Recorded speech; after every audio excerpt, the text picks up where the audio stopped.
नमस्कार दोस्तों, मेरा नाम है जावेद अख्तर। आप देख रहे हैं रॉयल पत्रिका और आज हम मौजूद हैं एसएमएस के ट्रॉमा सेंटर में। जैसा कि आप सभी को पता है, एसएमएस ट्रॉमा सेंटर में कल रात जो है आईसीयू के अंदर आप देख सकते हैं ताला लगा हुआ है। इसके अंदर जो है वो पानी भर गया था।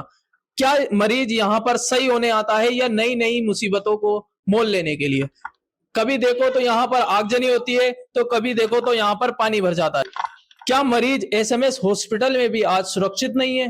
क्या हॉस्पिटलों में जाने से भी अब मरीजों को डर लगेगा? कभी यहाँ पर जो है 14 जो पेशेंट थे रात में, उनको दूसरी जगह शिफ्ट करा गया।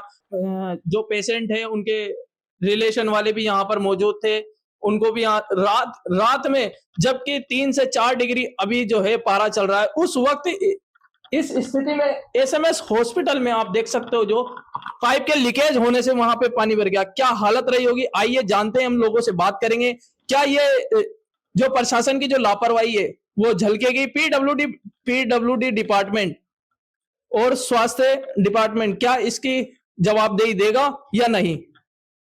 सर, कल यहाँ पे आईसीयू में एसएमएस में पानी भर गया था और उसको लेकर लगातार पहले भी आगजनी हुई। उसको लेकर क्या एसएमएस का जो प्रशासन है वो बिल्कुल भी सख्त नहीं है।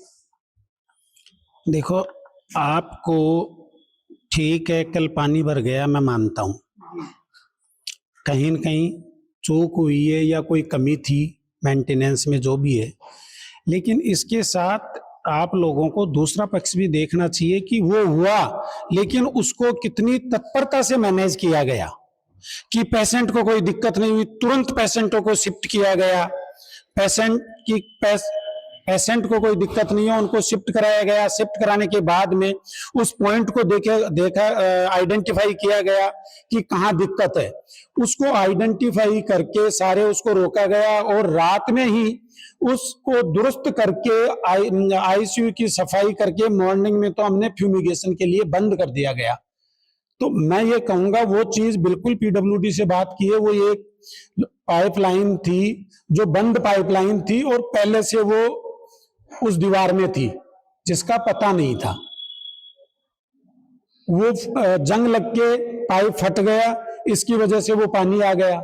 लेकिन आप ये चीज तो हमें अप्रिशिएट करो कि हमने मैनेजमेंट हॉस्पिटल प्रशासन का कैसा रहा कि मरीज को कोई दिक्कत नहीं होने दी। मैं मानता हूं कमी रही है, लेकिन मरीजों को किसी प्रकार की कोई दिक्कत नहीं होने दी।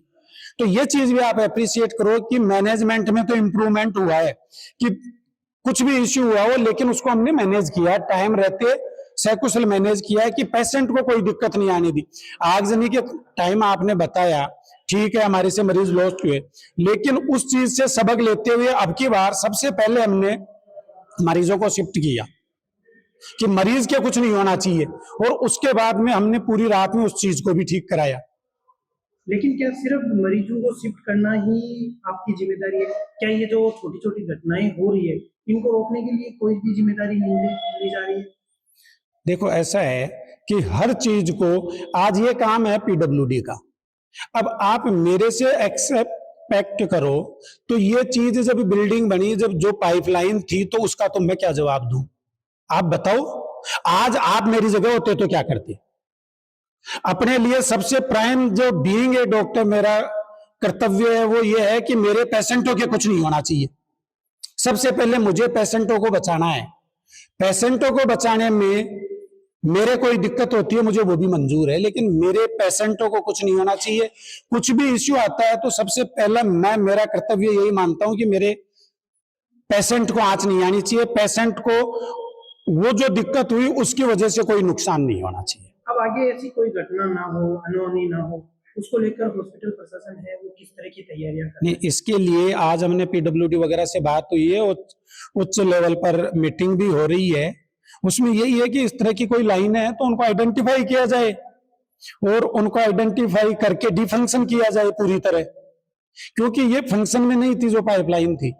अब ये पहले से दबी पड़ी थी, वरना तो अपन वाल से बंद कर ही देते हैं, इतना पानी आता ही क्यों? लेकिन उसको आइडेंटिफाई नहीं कर पाए कि पानी कहां से आ रहा है। हम तुरंत पहुंच गए, लाइनें बंद कर दी, लेकिन वो लाइन वो थी जो डिफंक्शन थी, जिसके नीचे से बंद थी, पानी उसमें आ रहा था। अब जब वो जंग लग के वहां से गल गई तो डेफिनेटली वहां पानी आया। जब फाइनली देखा गया तो पता चला उसको हमने दुरुस्त भी करा दिया। जी सर, नाम और वो designation. Doctor BL Yadav, nodal officer trauma. तो जैसा कि आपने देखा, अभी हमारी अधिकारी से बात हुई है SMS हॉस्पिटल में, उनका कहना है कि ये जो पानी भरा, जल भरा हुआ, इसकी जिम्मेदारी हमारी नहीं है, ये जो जिम्मेदारी है ये PW डिपार्टमेंट की है। और जिस वक्त ये बिल्डिंग बनी थी उस वक्त इन्होंने कोई पाइप छोड़ दिया था जिसके अंदर पाइप लीकेज हो गया और इनको मालूम नहीं था, क्योंकि वो डिफॉल्ट। और आप देख सकते हो कि जो हम अभी SMS हॉस्पिटल में हैं, हमने SMS हॉस्पिटल के स्टाफ वालों से बात करी, पूछना चाहा कि जो मरीज थे, जो 14 मरीज जो ICU में एडमिट थे, वो अब कहाँ हैं, लेकिन स्टाफ वालों ने जो है उनका बताने से इनकार कर दिया। क्या पता मरीज सही है या नहीं, ये हमारे को अभी तक पता नहीं चला। और बाकी जानकारी के लिए हमारे साथ बने रहिए रॉयल पत्रिका के साथ। धन्यवाद।